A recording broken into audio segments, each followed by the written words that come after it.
So I got a lot of requests to check out the Ampero Mini from Hotone after trying out some similar units like the Zoom MS50 and the Line 6 HX1. I purchased the Ampero Mini with my own money, so this video is both unsponsored and unbiased.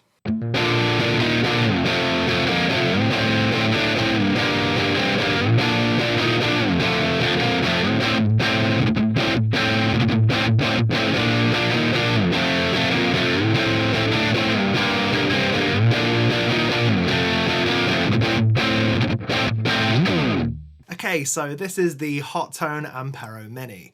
It is a full modeler in a very small form factor, and it costs only £190. I was even able to pick mine up on the used market for £130. The main thing that drew me to this unit, and something that really blew my mind, was that it's a fully functioned modeler with a 9-volt power supply and 500 milliamp outlet, which means you can very easily power it off of a single outlet on your pedal board. Given that power draw, it's pretty impressive to know that this unit can load up a wah, an overdrive, an amp, a cabinet, a noise gate, a delay, a reverb, and a chorus all on a single preset, all while being displayed on this pretty fantastic looking 4-inch touchscreen. There are some definite downsides to this form factor for sure.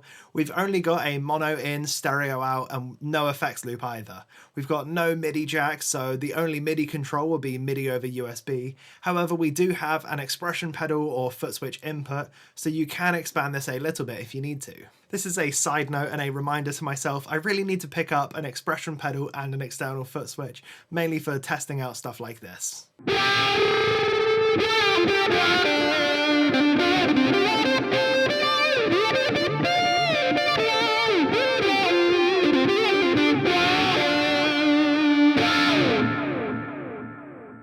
So the first thing we need to do when we pick up a pedal like this is to cycle through some of the stock presets. This can tell you an awful lot about the unit.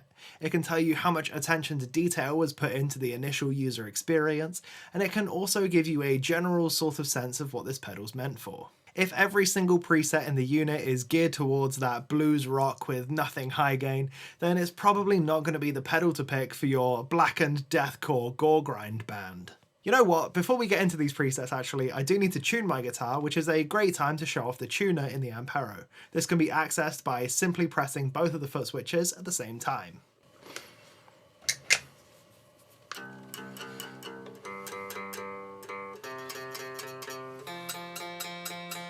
So it's not the most responsive tuner out there, but it's accurate and it's fairly fast. I'd say this is definitely better than the one in the HX1, for instance. Now let's hear this first preset, Welcome to Ampero.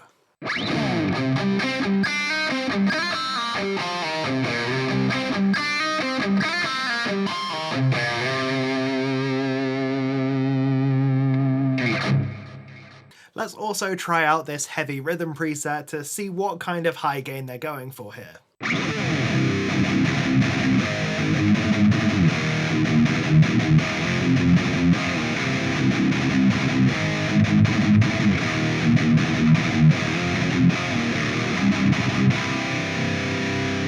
Yeah, so that is the looser, thicker, flubbier sort of thing, almost like the rectifier style of high gain, which isn't to my taste, but it's not necessarily a bad sound. Let's also try out this pure clean preset.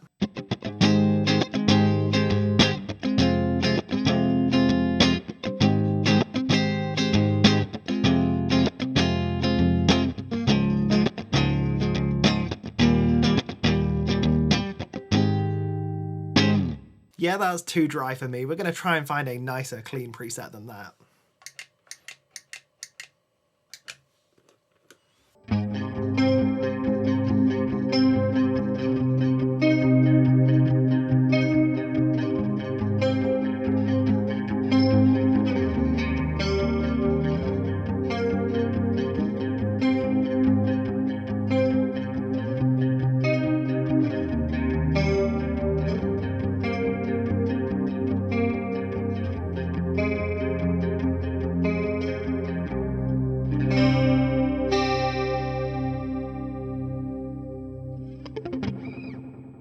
As I was scrolling past, I did also notice one called Djentle&Bouncy, using the Djent version of Djentle. Let's hear what that's like.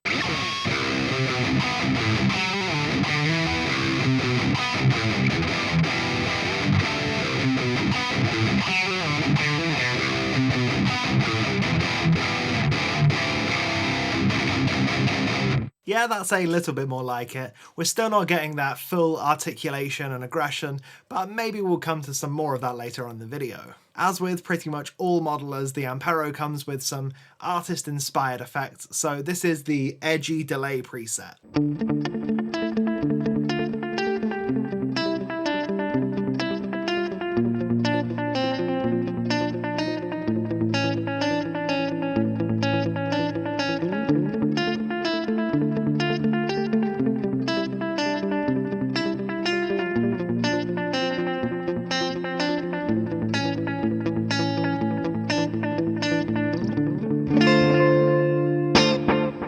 I'm now going to start dialing in my own presets so that you can get an idea of the general use cases of this pedal and how I'd go about dialing it in. You can also see sort of the effects and how everything's laid out. I will say the layout here is pretty weird. Rather than having all of the effects in nice subfolders like modulation, overdrive, wah, all of that sort of stuff, they're all lumped into one great big folder, except for the reverb and delay, which have their own dedicated blocks. This does also mean that you can't load 2 different reverbs into a preset or 2 different delays into a preset, but you can load 3 different overdrives if you wish. This same issue with the lack of subfolders is the same sort of thing that you get with the amps and the cabinets. With the amps, they're not split up into guitar amps and bass amps, and with the cabinets, they're not split up into guitar cabinets, bass cabinets, and user IRs. So I've now got an empty preset loaded up, and I'm gonna build my own preset. So to build our own preset, we're going to first head into the Edit tab. This will give you an overview of everything that there is in the patch. I'm going to go for a sort of pop punk rocky sort of thing here, and the first thing I want to do is add a cabinet. So let's click on this cab icon and then we'll select Edit. From here you're presented with a list of all of the different cabinets in the unit. I think I'm going to pick the UK Green 4x12. This is going to be a Marshall cabinet loaded with greenbacks. Once we've got our cabinet selected, we can then use the controls across the bottom to select our microphone as well as the mic placement.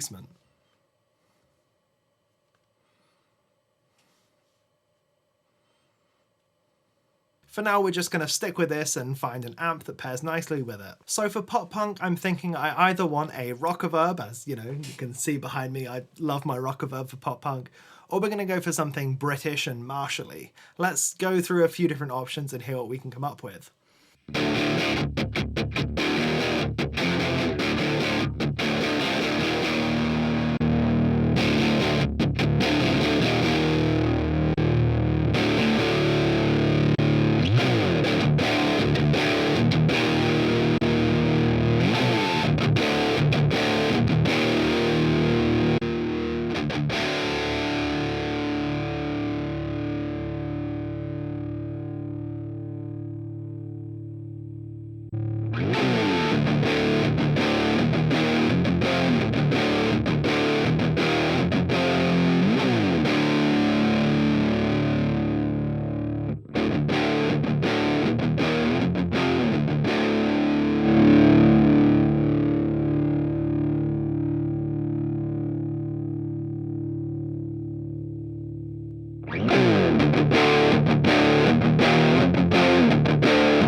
So I like how these amps sound, but I don't think the parameters are anything like they are on the real amps.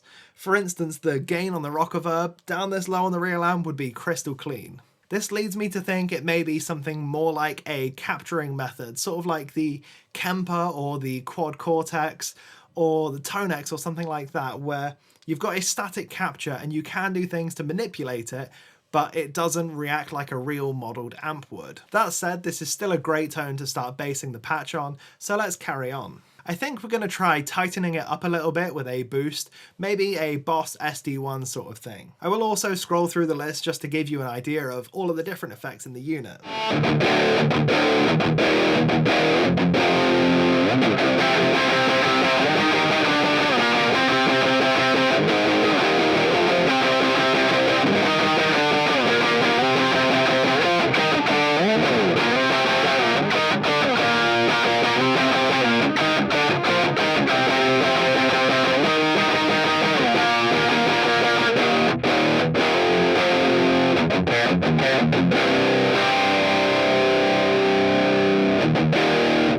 Okay, let's now add some delay and reverb for some ambience.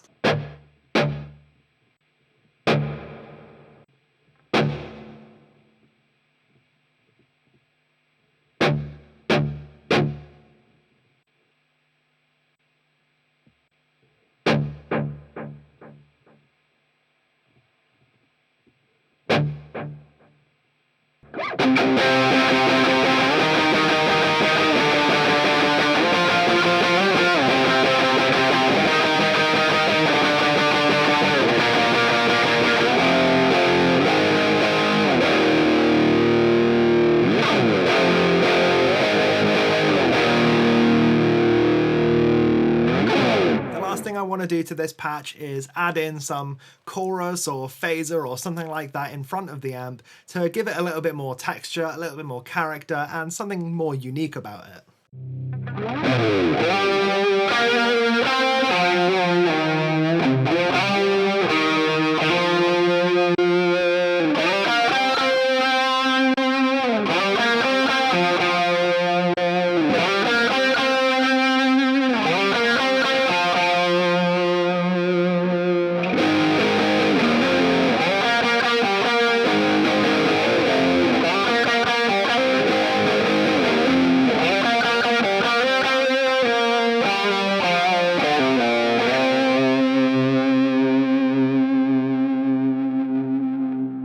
So this is now quite a nice alternative, pop-punky, grungy maybe patch. Let's try and tweak it a little bit so that we can assign the delay, the reverb, and the chorus to the foot switch. We'll start by backing out of the edit window, and we'll also press and hold the foot switch to change it into the foot switch / tap tempo mode rather than the banking mode. Now we load up the control / expression in the top left corner, and then we go into control settings, and for control 1 target, this is going to be the left foot switch on the pedal, we can choose what we want to control with that pedal. So it was FX1, which is going to be the chorus, and then it's going to be delay and reverb. So if we back out of that now hopefully, we open up the edit window, hopefully when I press this button, it will turn off the delay, the reverb, and the chorus all at the same time.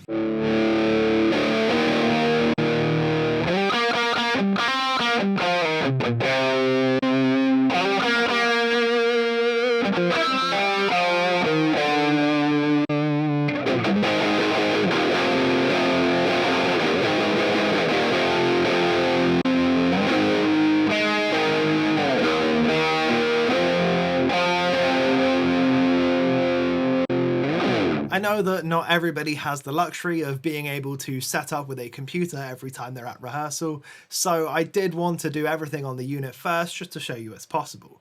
However, I think the desktop editor is really where I'm going to live when I'm dialing in my own patches. This desktop editor is one of the better desktop editors that I've seen. I love seeing the full graphics for each pedal, as well as a short description of what they're used for and what they're based on, including brand names and model names, which, you know, they're maybe playing it a little bit fast and loose copyright wise, but for the end user this is, you know, really beneficial. The editor is super snappy and responsive to use, and I found it a real joy to work with. The only minor issues that I noticed are there's no way to adjust the actual mic distance when you're using the 3D cabinet modeling thing. You can access the X and the Y parameters, but you can't access the Z parameter, which is the distance the microphone is away from the cabinet. The other slight gripe I have is that IRs have to be loaded one at a time. This is painfully slow compared to something like HXEdit, for instance, where you can just select some IRs and drag and drop them straight into the editor. I have added some ML SoundLab impulse responses onto this unit, so let's carry on with this preset and we'll swap out the cabinet section for that instead.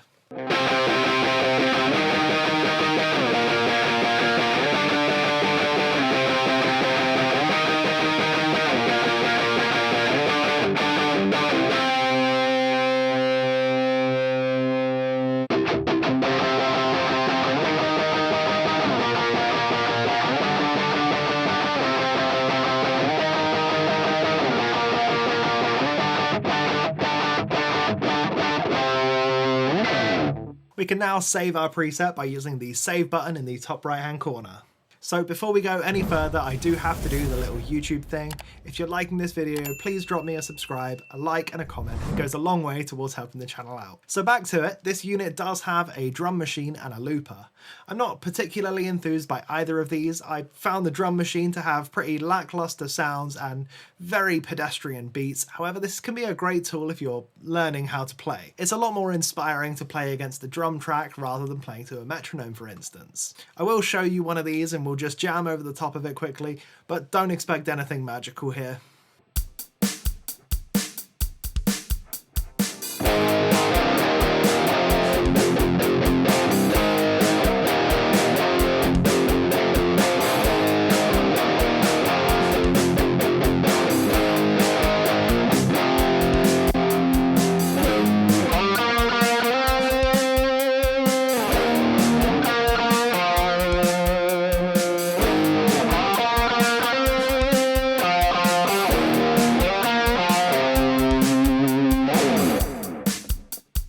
Yeah, so like I said, it's very basic, but can be a lot of fun.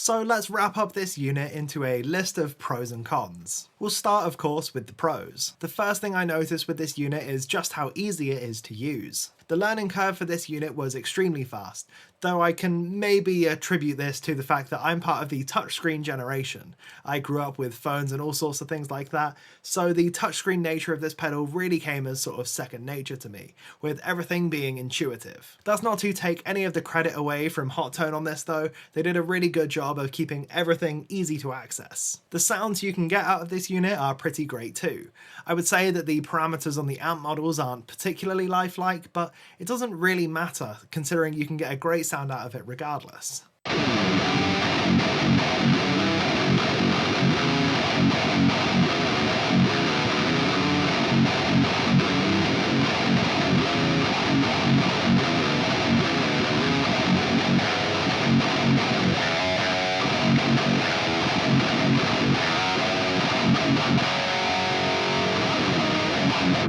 I also think that the amp's parameters are really the only place where the sounds of this unit suffer.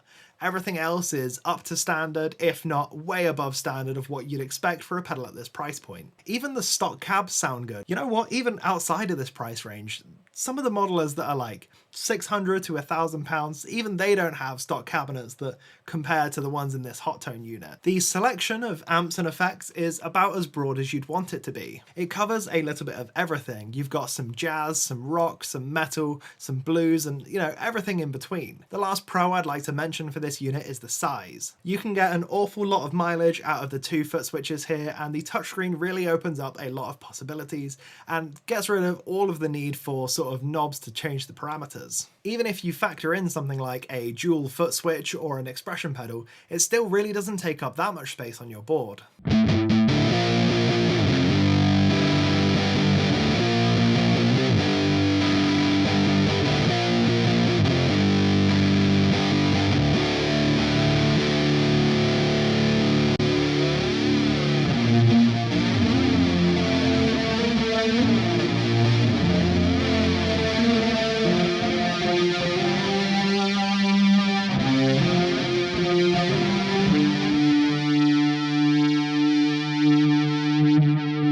I do have quite a lot of sort of gripes and complaints about this unit, but please don't let any of these dissuade you. It's still a fantastic unit regardless. Now, only having 10 IR slots is a negative for sure.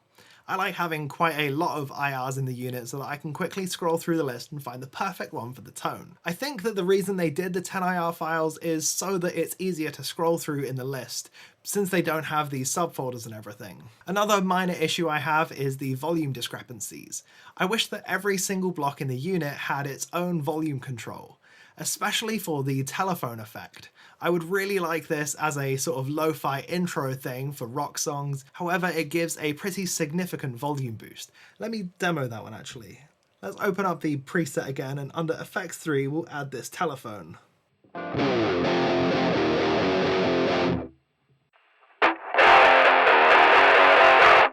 I do think it would be nicer if you could choose mono or stereo for some of the modulation effects in particular. I love having a stereo delay and a stereo reverb, but I really don't like the experience of stuff like a stereo vibrato, where it's wobbling between your two ears and making you feel a bit sick.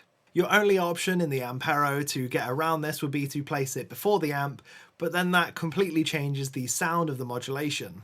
As far as usability goes, I would say the only thing in the cons list here is that the sliders are quite small, so sometimes you can block the screen with your finger and not really know what you're adjusting it to.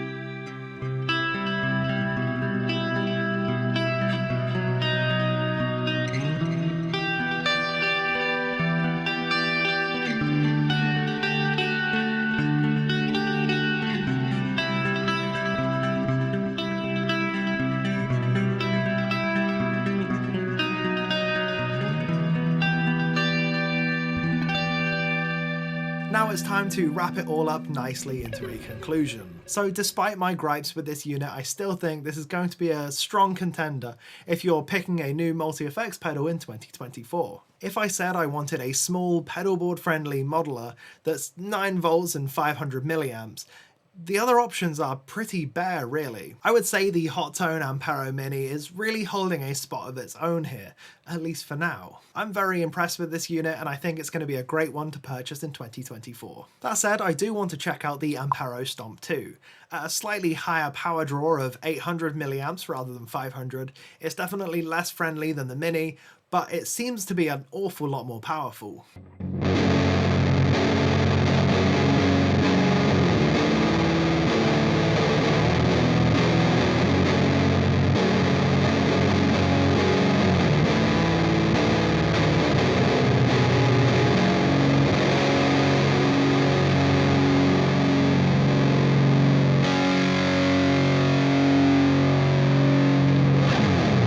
So that is everything that I've got for this video. I hope you enjoyed it. If you wanted to check out another demo of a multi-effects pedal modeler sort of thing, I'm going to leave a link on screen now to my less than favourable review of the Zoom MS50G. I also have a couple of other modelling pedals on the way, so hopefully we'll be able to get into some full deep dive comparisons between this, the Line 6, the Moore, and maybe some other Hotone stuff as well. Thanks for watching, I'll catch you again soon.